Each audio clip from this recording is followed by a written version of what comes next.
Okay, so I went out and got some heat shrink. So I'm going to jump back onto the ESCs. Okay, so how I'd usually do it is I would cover up both of them. I would just slip this back in. It wouldn't be this long, but this is how I'd usually do it.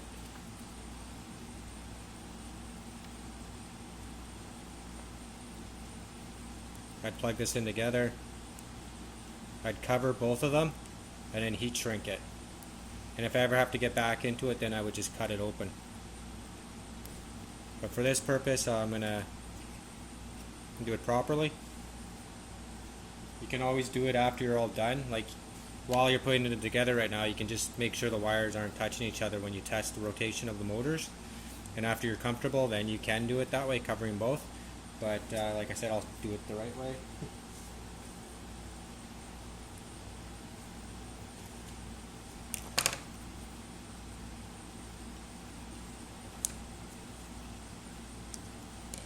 Okay, it's important here that you show just a little bit, or you go past the metal just a little bit. If you go too much, it'll shrink inside. If you go too little, it'll reveal some of the metal. So it might take you a couple of tries to get it just right, but just show just a little bit, or go past it just a little bit. Take out my heat gun.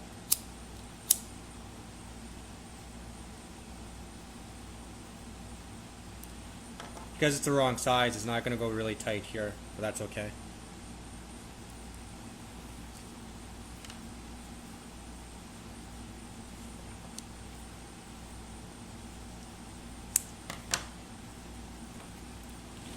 On this one here, you'll see a little nub type thing where it stops. That's where you're going to want to stop here. So basically, again, you want to go over just a little bit.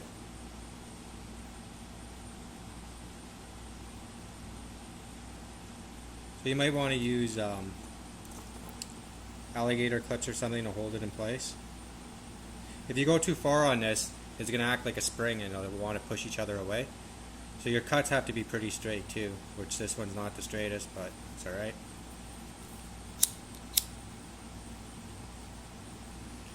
Really suggest taking your time here. It's going to take a while to do all of them, but the end result will be better. So when they shut, it should have absolutely no metal showing at all. And that one's perfect.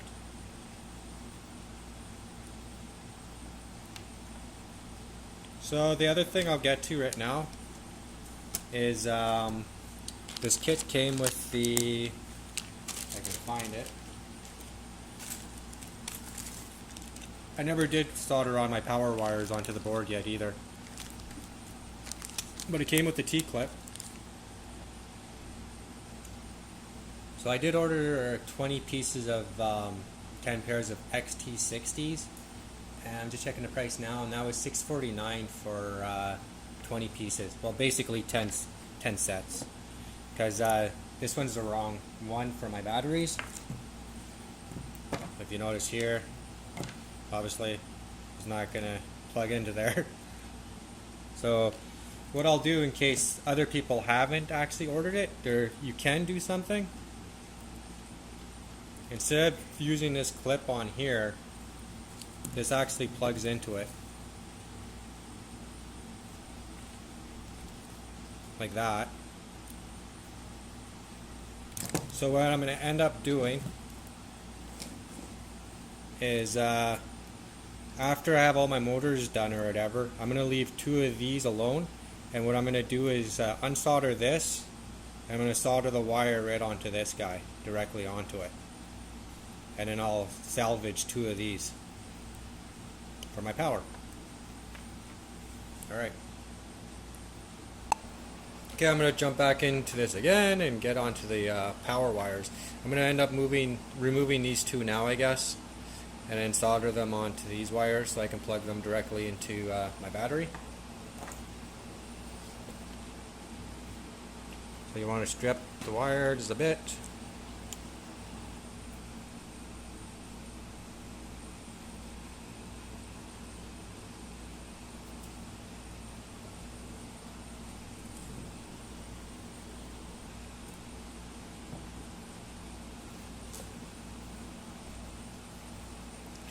Okay, you'll want to heat shrink this now before you put it on. That's maybe this small.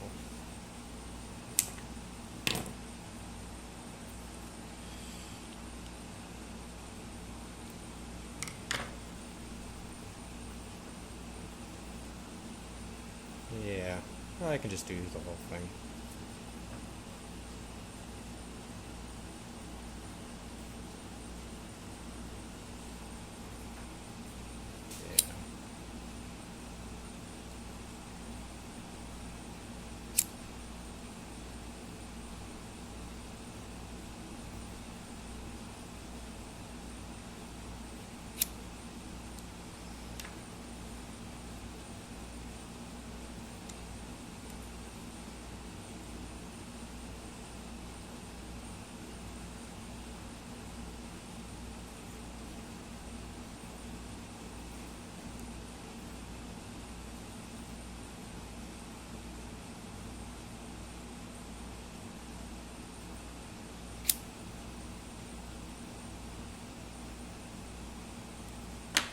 Okay, so those will be my two battery connectors, temporarily. Alright, so the positive wire goes there, on the plus sign, and the negative goes here, or the ground goes on the negative.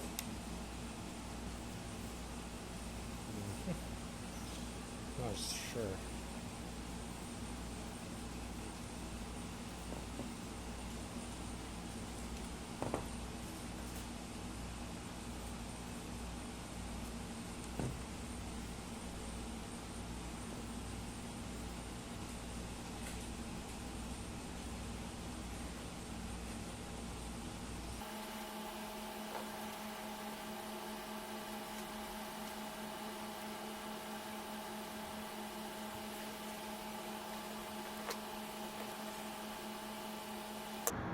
Alright, I'm going to jump onto the APM now. I'm not sure if I deleted that part of it. Oh, you can't see nothing with this guy. Okay, so if you can see in there, there's no pins. There's not even a jumper.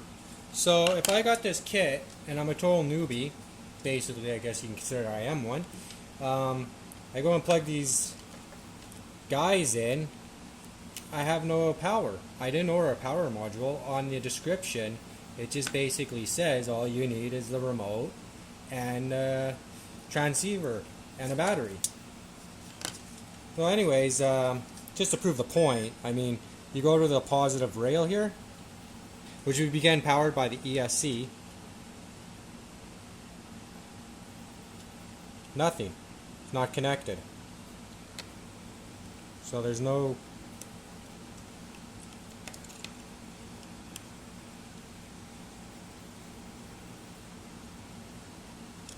Oh man, this gets even worse. Unless it's because it's yeah, it might be because there's a diode in there. I hope that's why. For this guy here. Yeah, I have to open up the case after.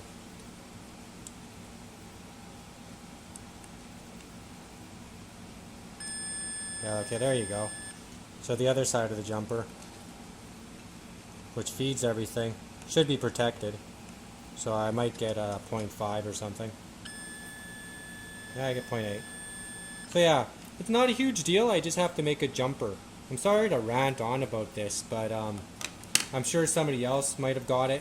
Also, I've used this seller before, and I know it's not his fault, like, it's just where he gets it from. And he just got scammed. That's all it is. At the end, we get scammed. So I'll have to open this up and just make a jumper wire. I mean, it's a 2-second fix. Okay, I'm going to jump back to the APM again. I'm going to fix the JP1 connection. That's the goal right now. As I said earlier, they didn't include it, and they didn't include a BEC. I ended up ordering another BEC, but again, the point is it should have came right with the kit. I'll be using the BECs off the ESCs anyways.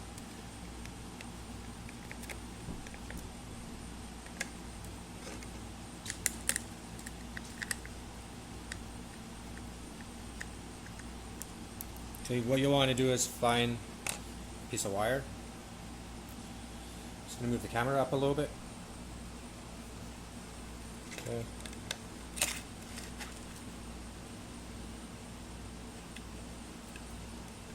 Right.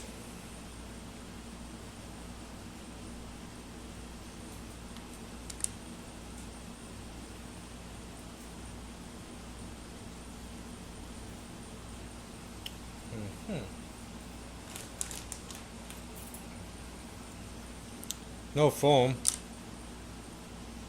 Yeah, cost too much money. Wow, I hope they didn't glue this in place.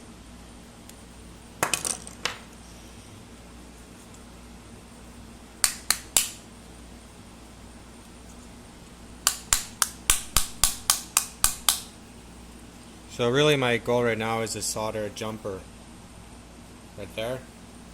But I don't know what they did to this board.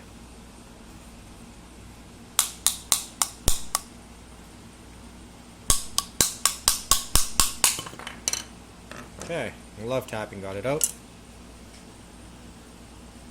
Okay, so what I'm going to do is make the jumper wire pretty long. I probably could look around and find some pins in the house, but what the heck, I'm just going to use a piece of wire. My nice wire strippers.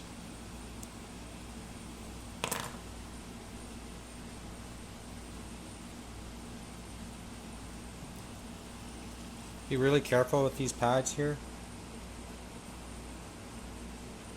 Make sure you're using a quality soldering pencil or gun.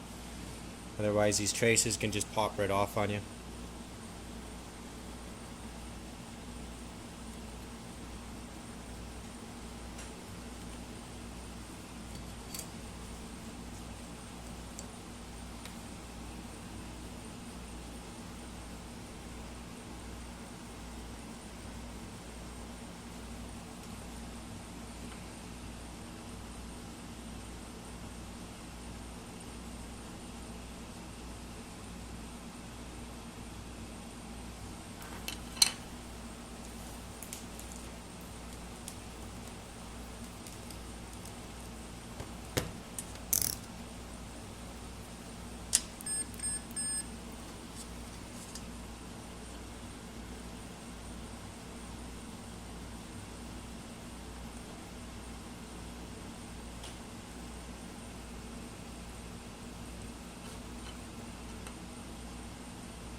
Okay, so the barometer is, I don't know if you can see that, right there.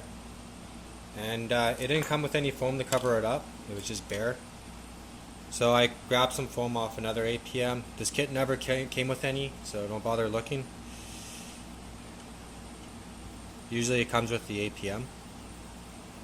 And I'm just going to glue it into place.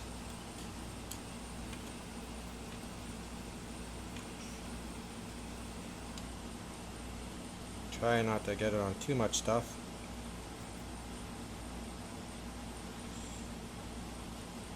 I'm definitely not on the barometer itself, or say goodbye to that.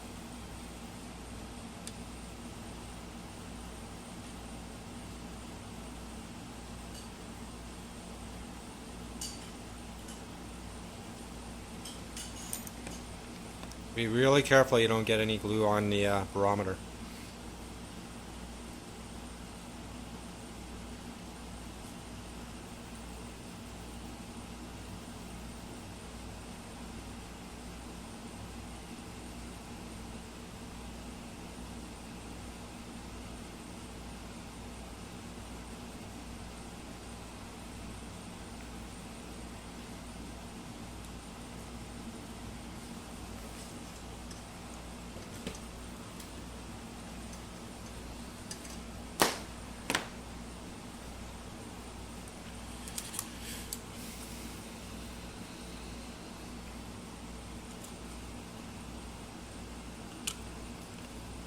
Never came with the button either for the reset. Not like you really want it, but usually they come with a little button. Guess that button costs too much money to make. Seeing they already made it probably. Okay, so there's my jumper wire there.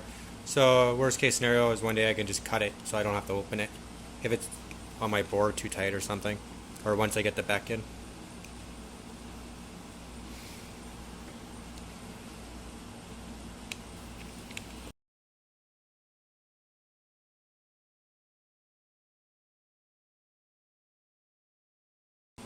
Okay, so what I'm going to do now is jump into Mission Planner and show you the software side.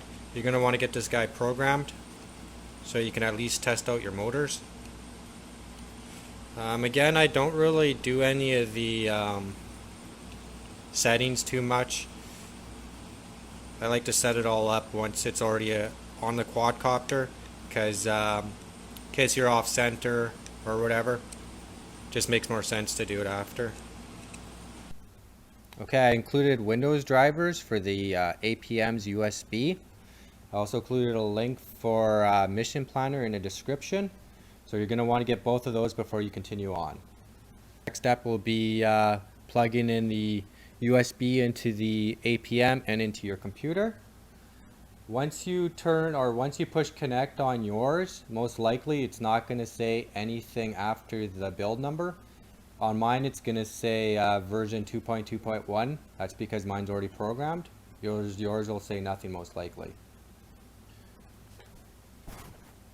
So now plug it in. You can also take note here under your connections here to see if anything's there for a COM port. And then plug it in. A new COM port should show up. So on Windows 10, it says COM3 USB serial device. On Windows 8 and 7, it says COM3 SimLabs or something like that. I'm not too sure offhand. But anyways, a new port will show up. So right now you can either choose COM3 or auto. But because we know it's on COM3, we're just going to pick auto, or I mean COM3. Under baud rate, we'll pick 115200 and now push connect. The only thing we're doing right now is setting up the port for programming.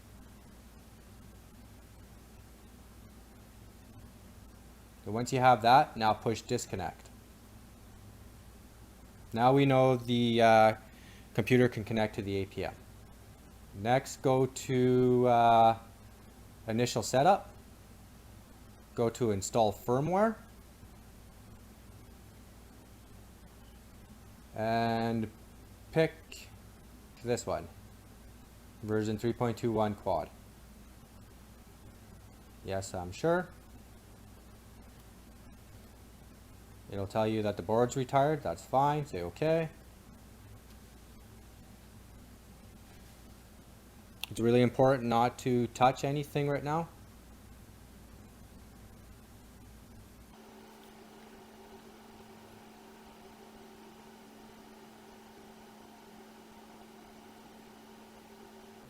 Oh, ho, I have a feeling. All I want for Christmas is my two front teeth. My two front teeth. My two front teeth. So I can wish you Merry Christmas.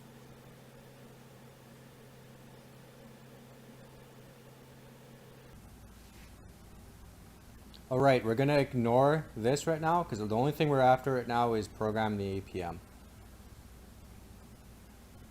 We're not going to do the accelerometer right now either. Basically, we're done. I'm going to show you one more thing actually because it's handy for later on in the video. Go to config and tuning. Actually push connect.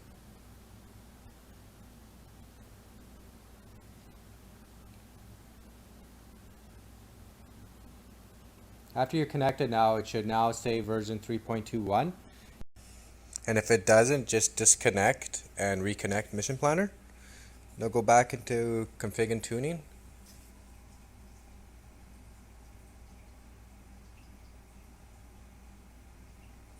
Click on standard params. And at the very top where it says arming check, you're going to want to change that from enabled to disabled. Right now it's on disabled, but I'll just show you. Set it to disabled, and then click on the button, write params.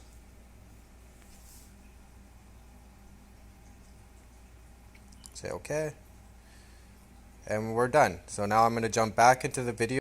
Okay, I got the transceiver for the cx20 remote. I'm going to hook this up now. This kit here didn't come with any cables to connect to this, and I'm sure the one that's coming in the mail also doesn't have the cables. So you have to find some cables. Old computer cases have them for the speaker and power on, so maybe you can find some there, salvage some there. Besides that, if you can't find them, you're going to have to order some. But personally, I would just try to find a friend or something with old computer parts, because there's so many of these on the older computers. Okay, so the way this guy gets hooked up is I actually made another video with wiring the motors for 2.8. Basically, it's the same thing, but I'll show it again here. Because we're getting power from the ESCs, we're gonna power this from here instead. Well, regardless, it would be getting powered from here anyways. On the cx20, everything gets powered basically from this. But okay, so my color codes here, it's basically what you're just gonna have to do is match up the same colors here. So all these wires I got here is orange, red, and brown. And I'm gonna go by alphabets again. So what you want to do with the A, you might not have this case either.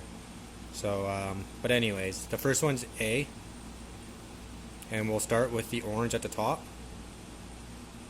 So how it goes on this is it goes switch, positive, negative. Then on your APM, for your inputs, you're going to be working at the 1. So the 1 would be your A, and then the positive rail and a negative rail.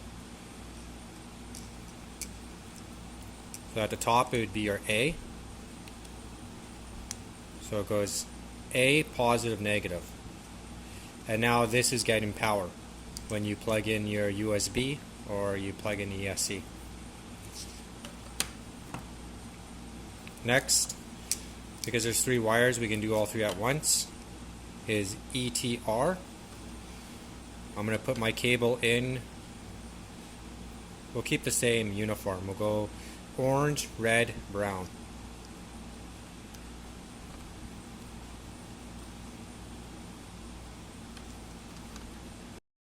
So then on this, number 2. Okay, so ETR. So E is your orange, red is T, brown is R. And basically it just goes 2, 3, and 4 this way.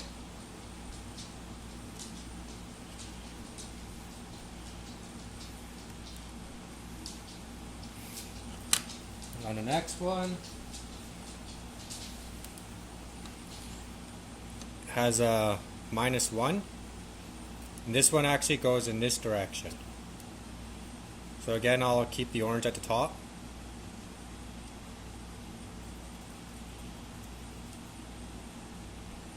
And this one here is for your switches on your remote for return to home and stuff. Okay, so this one here would go for 5, 6, 7. If I can get it in there.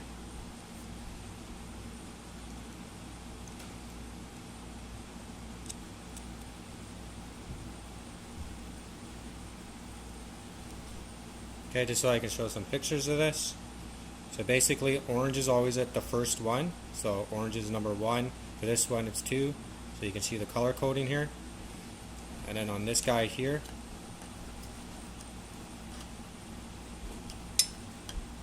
the orange starting there, and flip it around, and I got the orange going down that way.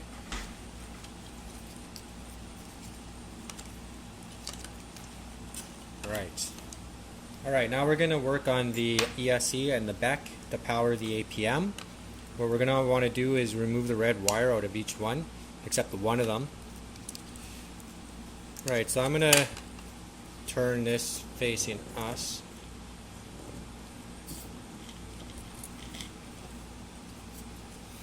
Basically, I'm going to be putting the APM probably about here up front. It's not going to be dead center, and we'll do some tests with it like this after to see how it acts.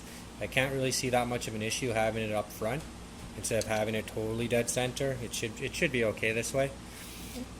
But anyways, okay, so this will be our number 1 arm, and I'll turn it back this way. You won't be able to see it all, but how it goes is 1, 2, 3, 4. So right now we'll work with the 1. And the 1 will be our power for the APM. So what we'll want to do is leave that one intact. So basically, on the APM for port 1, it goes switch, then it goes negative or positive and negative.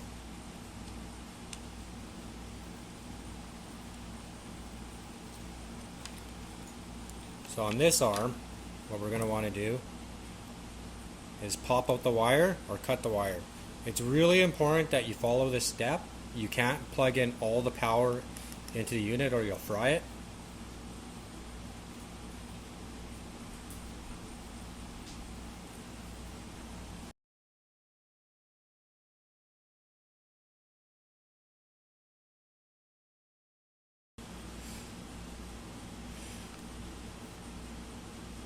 Okay, so you can clip the wire, but what I'm going to do is I'm just going to poke them out of each one. Then, because this kit came with the wrong heat shrink anyways, I'm just going to heat shrink it.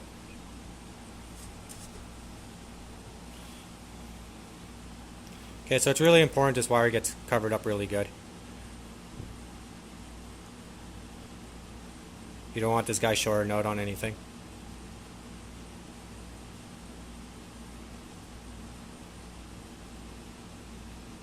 And the bonus of doing it this way is you can salvage it later.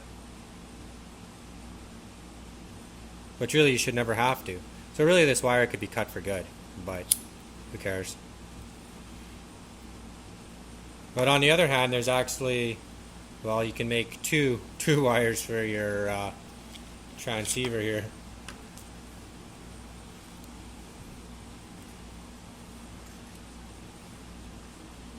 You really don't need the ground as well, but I'm just leaving the ground in place.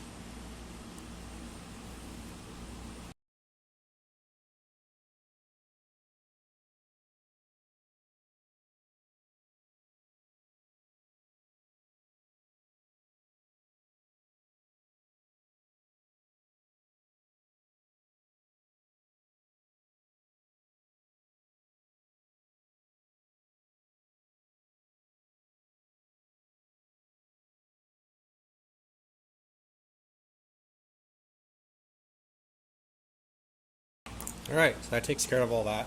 Like I said, you can get rid of the ground as well, but it doesn't hurt having it. Okay.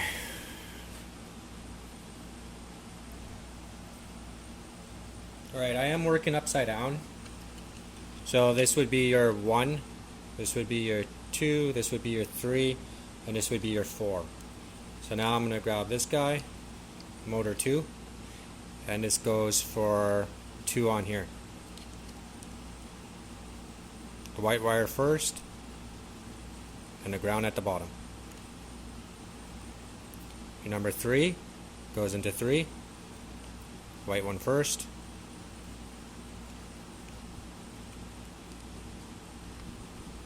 and your number 4. I'm gonna have to make this look a little bit pretty after, I guess, but whatever for now.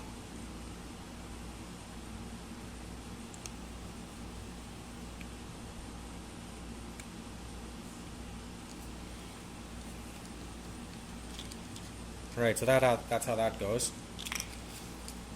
For now, I'll just leave it like that. Okay, I lifted up the camera. In the beginning of the video I mentioned, or not in the beginning, but when I was doing the ESC soldering I'm on, I said basically I was going to go ABC, CBA, ABC, CBA. Instead of some videos say just swap them around. What I figure is you may as well try swapping them now. Worst case scenario is I guess you do have to swap them all after you're done. Okay, so on this one here, on number, I believe that's number 3. Well, we'll start with number 3. So number 3 will be red is A, B is black, and C is yellow. On this one, on your motor 1, technically, A will be yellow, B is black, and C will be red. Because I don't have the clips yet, I just have to figure something out for that. So on motor number 4, A will be red. The middle one, B, is black, but there's nothing on this one. Not sure if you can see that. Now it's missing too, so I have to solder that on. And on the last one here, number 4, red is C, B is black, and A is yellow. Basically everything, all the middle wires are always black. So like when other people say swap 2 wires around, but really the easiest thing to do is, just so you keep it uniform, is just switch the red and the yellow. This way it's ABC, and if you flip it, then it becomes CBA. It makes more sense to do that. But anyways, whatever. So now I can test it. And how I'll do that is I will put a piece of tape on the motors just to make sure they're right. Okay, I got tape on all of my motors now. I'm going to plug the sucker in. Hopefully it doesn't blow. So basically how the motors turn is this one's going to be turning clockwise. This one will be turning clockwise. That one will be turning anti-clockwise. And same with this one. So what I'm going to do here is hold my finger here, and it should be hitting my nail. And then I'll go over here and hold it, and it should hit my nail as well. Then with these two, I'll hold my thumb this way, and it should hit my thumb. Alright, so hopefully nothing blows up. The motors haven't been tuned yet, so they're not going to work totally right yet. Nothing's really soldered into place. Plus my connections are bad over there. And I'm really hoping you don't short out on nothing. Okay, so I got my remote. Arm it. And now I'll hold my finger. Okay, that one's good. That's good. Some of this tape's probably going to fly off. Hold my thumb here. That's good. Hopefully the wires don't fall out so you can see this.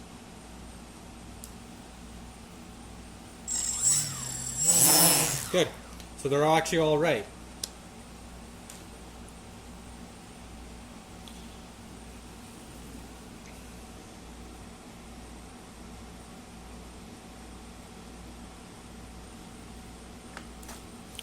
So like other videos said, if the motors don't turn the right way, just swap the 2 wires.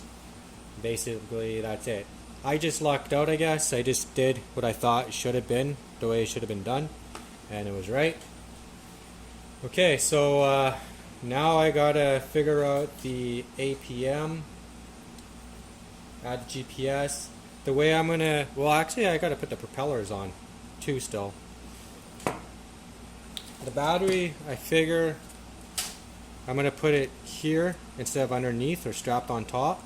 Well, it'll be the other way because of the power plug. So I'm going to push it in this way. So that'll be there. The APM is going to be in the wrong spot up high, but I can't see that much of an issue with it. And if it is, I'll be making a video of the test fly anyway, so if it's really bad and screwed up, we can blame it on that. And all I really have to do is unstick it and then just move it to the middle. Not a huge deal by trying it out. So now what I'm going to do is I'm going to solder up my connections here, the ones that aren't really in, like this one over here. The wires are just bare, but I can solder those in for good, heat shrink them, and then I'll jump back in. Hopefully my desk will be a little bit more clean. I also have to put the attachments on the motors, so that'll be the next step. Alrighty.